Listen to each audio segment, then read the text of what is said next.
Episode 10. The Nature of Good and Evil. Series title. Seth Speaks. The Eternal Validity of the Soul. The Shadow on the Wall.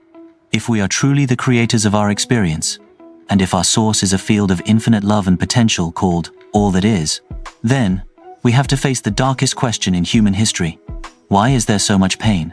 Why do we see war, cruelty, exploitation, and what we commonly label as evil? For centuries, humanity has leaned on the idea of a cosmic war, a battle of good versus evil, God versus a devil, where we become mere collateral damage in a fight happening far above our heads. But through Jane Roberts, the personality known as Seth offers a different lens. It is a perspective that is deeply challenging, but also profoundly liberating. He suggests that evil is not a primary force with a mind of its own. It is not a supernatural monster hunting you, or a dark energy waiting to pounce. Instead, in Seth's model, evil is what happens when consciousness forgets its connection. It is a distortion. It is fear hardened into behavior. It is power turned inward, and then projected outward onto the world. Before we go deeper, one important note. This episode is not here to minimize real suffering. Harm is real.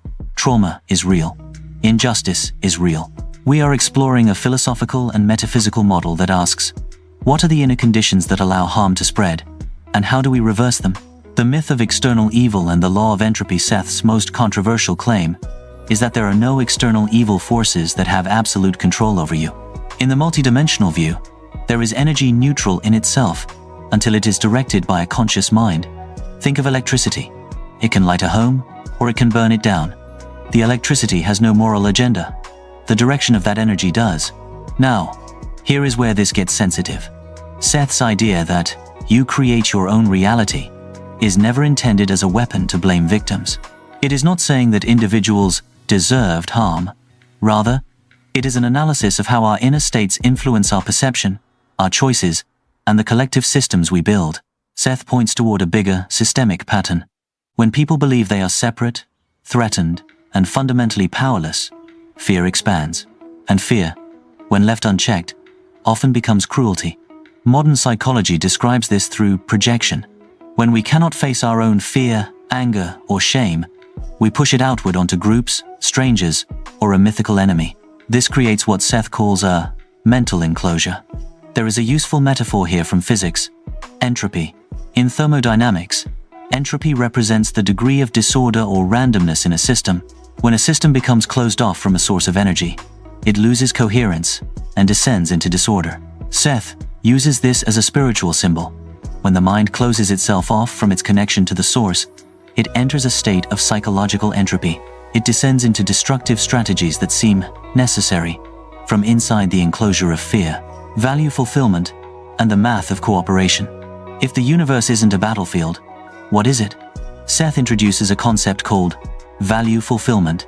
He suggests the universe is not a moral courtroom with pass or fail grades. It is a school of expansion. Life is growth, trying to find a way to grow further.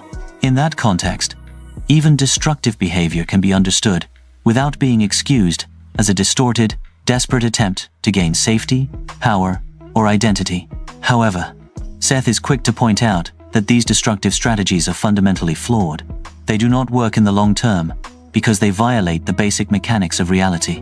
Modern models in evolutionary game theory support this. In the study of the prisoner's dilemma, researchers found that while selfish or exploitative strategies might win in the short term, they eventually collapse the environment that sustains them. Cooperation and reciprocity are the only strategies that create long-term stability and growth. You can see this biological truth in your own body. If a single cell tries to fulfill its value by attacking and consuming the surrounding cells, much like a cancer, it might succeed for a moment, but the entire body eventually suffers, and the cell loses its life as well. Seth makes a comparable point spiritually. Harm creates consequences, not because a judge punishes you, but because reality is relational. In a universe where we are all entangled, hurting another is a literal act of self-sabotage. The neuroscience of empathy and the enclosure. Why then do some people seem capable of such extreme cruelty? To understand this, we can look at the empathy systems in the human brain. We have networks of neurons, often called mirror neurons, that help us recognize others as real, feeling beings. Under conditions of chronic fear, prolonged trauma, or intense dehumanizing propaganda, these empathy systems can literally shut down. People stop seeing a person and start seeing a label, a threat, or an object. Seth would call this the enclosure again. A mind that can no longer feel its connection to others will behave as if that connection doesn't exist. When connection is severed, evil becomes ordinary. It becomes a series of cold, logical choices made by a mind that believes it is alone in a hostile universe. The solution, then, is not to meet darkness with more darkness, or to become a monster, to fight a monster. Seth suggests the only way out is through the expansion of awareness. This isn't a call for naive passivity. It is a call for true power.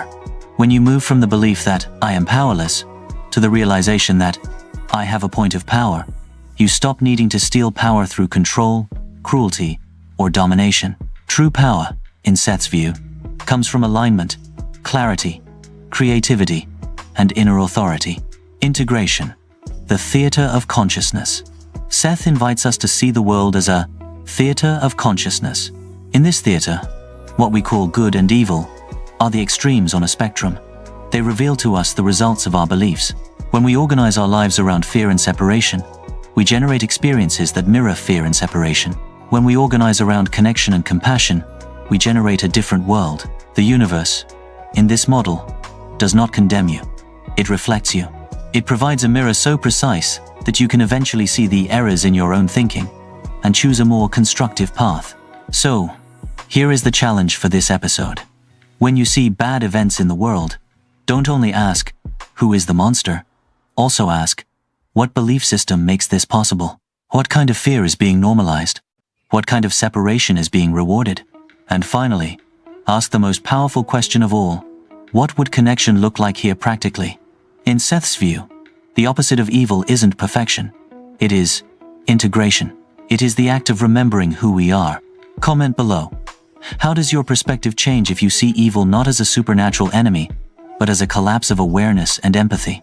Where in your own life have you seen fear shrink when your understanding expanded? If this episode gave you clarity, like the video. It helps our community stay focused on understanding instead of panic. Subscribe for episode 11, where we explore the nature of the soul and how you can build a relationship with your larger self, starting today. I am your host, and this is Seth Speaks. You are not searching for the light, you are learning to live as it. I'll see you in the next reality.